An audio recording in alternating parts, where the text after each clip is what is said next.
there it is, boys. There it is. The little V6 getting a built transmission put in.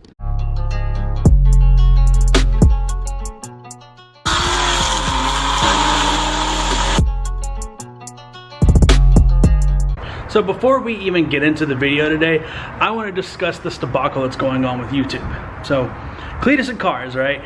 Do it for Dale. All the America stuff all the time, right? I love that. So in that video, I made a video montage of the Burnout Pit, and I put it to the national anthem. Somebody did a copyright claim on it, Naxos of America, something like that. They copyright claimed the national anthem. Now here's the parts that pissed me off. For one, I recorded that. That was at a symphony where I was present. I recorded it. I know that company had nothing to do with it. Two, who copyrights the national anthem? Kind of got to be a piece of shit. You didn't compose it. You didn't record it. You weren't there when it actually happened. What rights do you have? Anyway, we'll move forward from there, because in my eyes, unless you've defended it, unless you believe in it, unless you're willing to bleed on the flag to keep it red, you shouldn't be able to copyright shit. It's not your property. It belongs to everybody. So if you're a part of that company, just know, I'm not a fan of you. Never gonna be. I also owe you guys an apology, because quite a few of you pointed out, like, yo, you didn't put up a video over the weekend. All right, so I just got hired at a new position where it was a serious interview process, right? And an extreme pay increase and big opportunity. I no longer have a job, I have a career, right?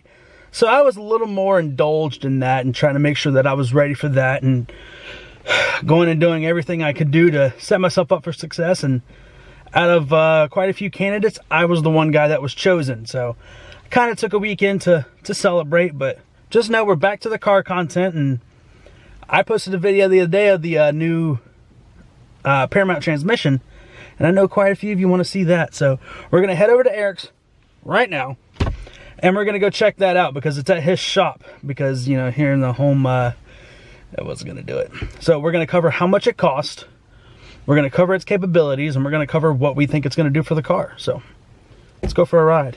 Yet again, it's another wet ass day here in Texas, and one of the things I wanted to point out to everybody, because a lot of people now are kind of hitting me up and talking about how they want to do a gear swap, and I'm like, well, yeah, go for it, man. I mean, it wakes the car up for sure.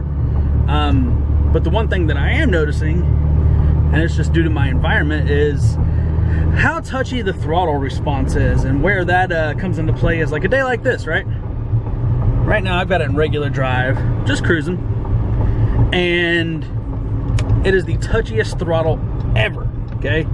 And with everything else that's done to the vehicle, boost doesn't kick in until 32, 3500, somewhere around there.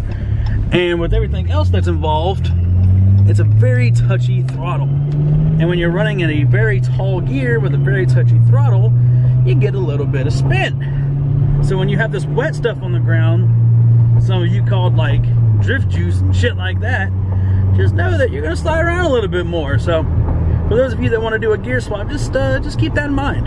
Anyway, let's get out there. This weather sucks. I better be careful though. If I breathe too hard, it might get copyrighted, so let me be careful. It's getting worse.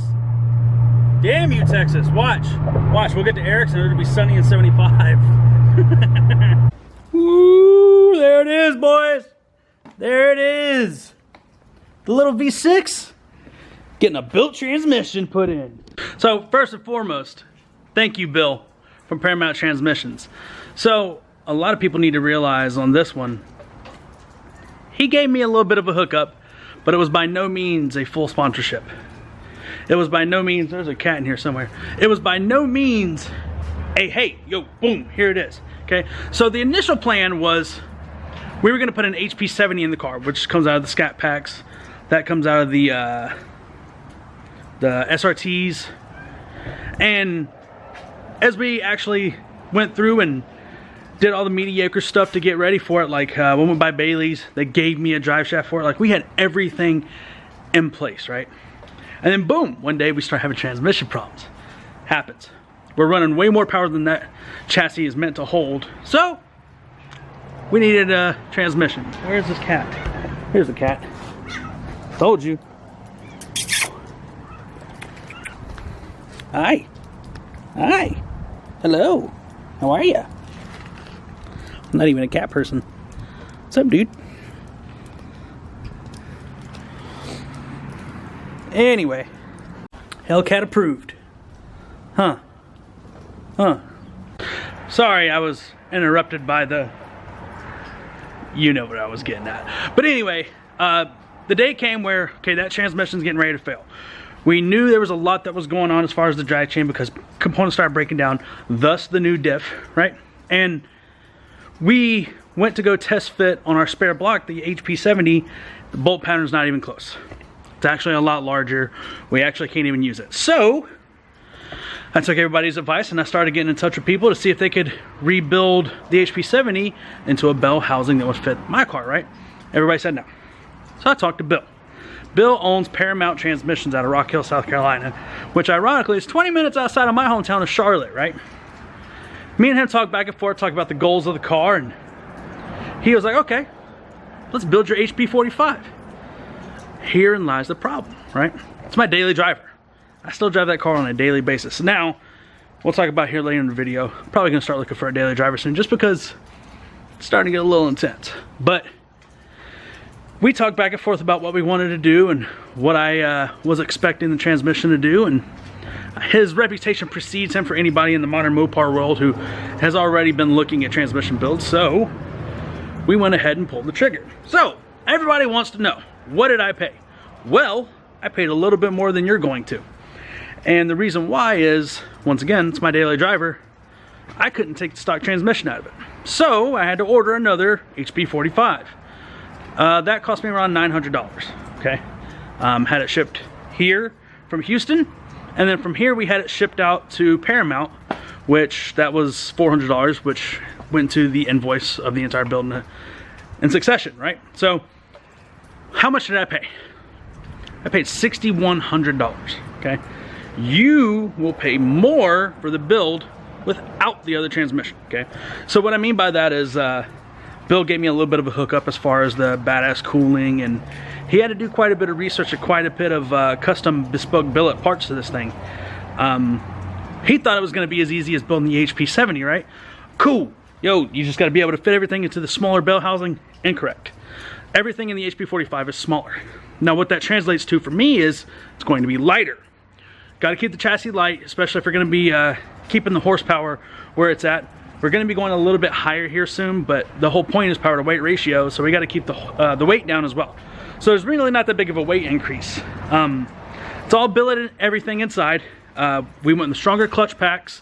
We went with a better valve body. We went with better cooling stuff, and we did a billet Dominator 4000 series torque converter, which you can see right there.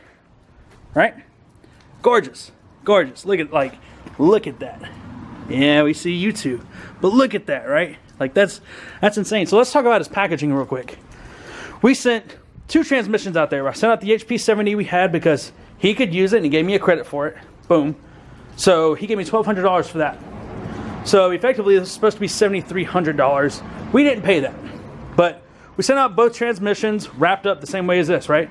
Well, he sent them back even better. So this one's ready to go. Got the badass Paramount logo on the back of it. Brand new, beautiful. And then you come over here and look at the torque converter one more time. He actually has a bracket that's drilled directly into the bell housing and into the torque converter, so it's not free spinning in there, right? Because what he did for me, this thing is plug and play. So what I mean by that, it's already filled. It's already programmed. The stall's already in there. We have to take mine out of there, put that one in there, we could drive away. Okay? So, if you were doing one of these race builds, I suggest you hit up my guy Bill. I'll put his info in the description below. And we're not putting it in today.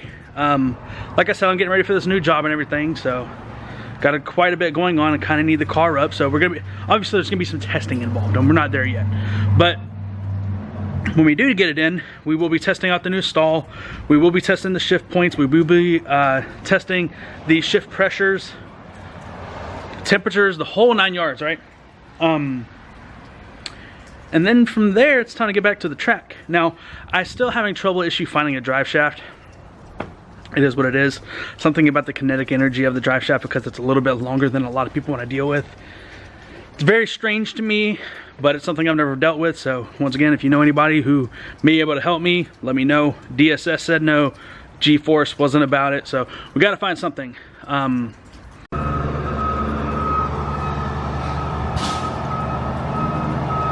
The new lift has arrived.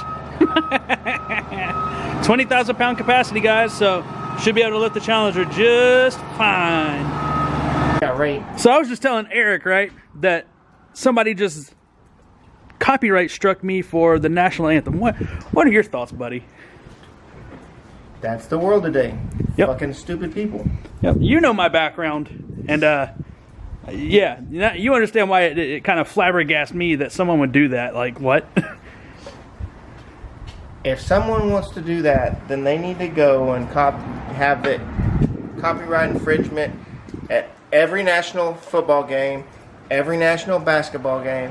I mean, just every kids event, everything. Oh, I told him on the way over here, I was like, I'm going to be careful about how hard I breathe. It's probably copyrighted. Anyway.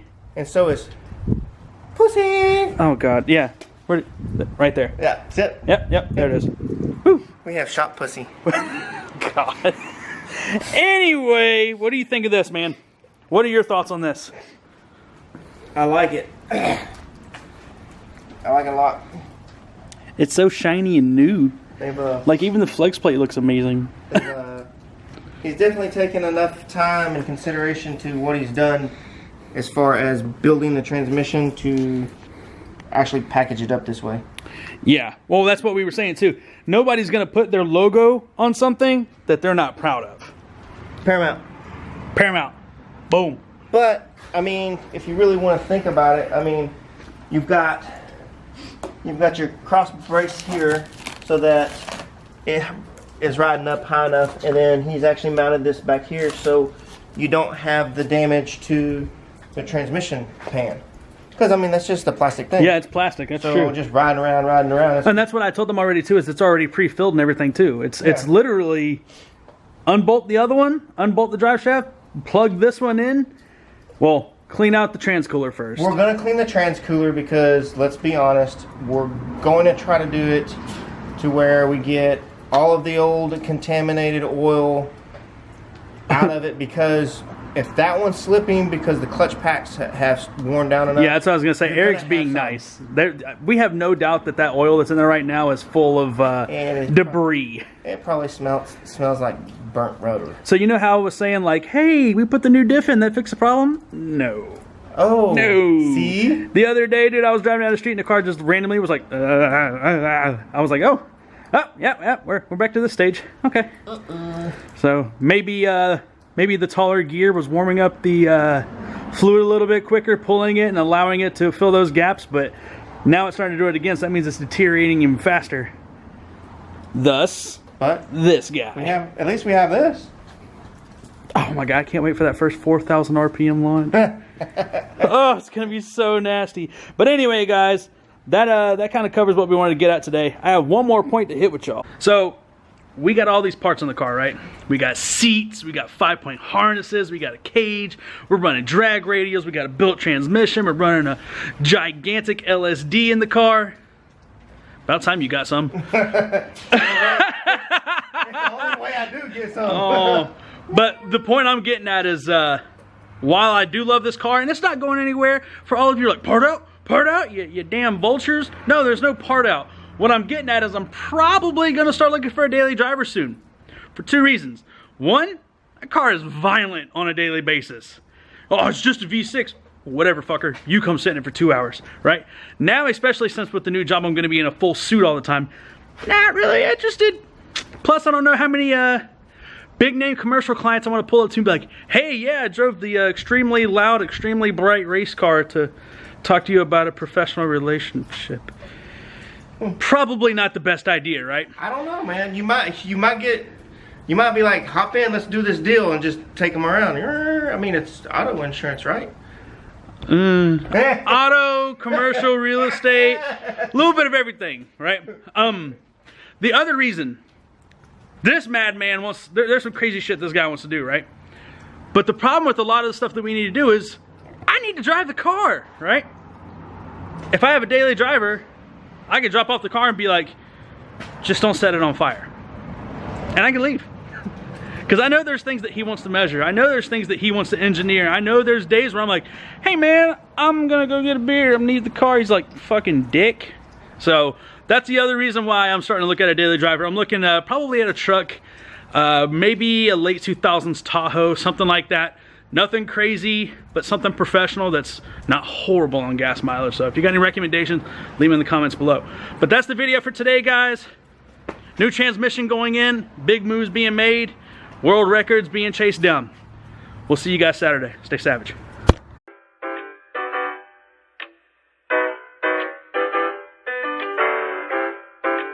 Stay in the life of me.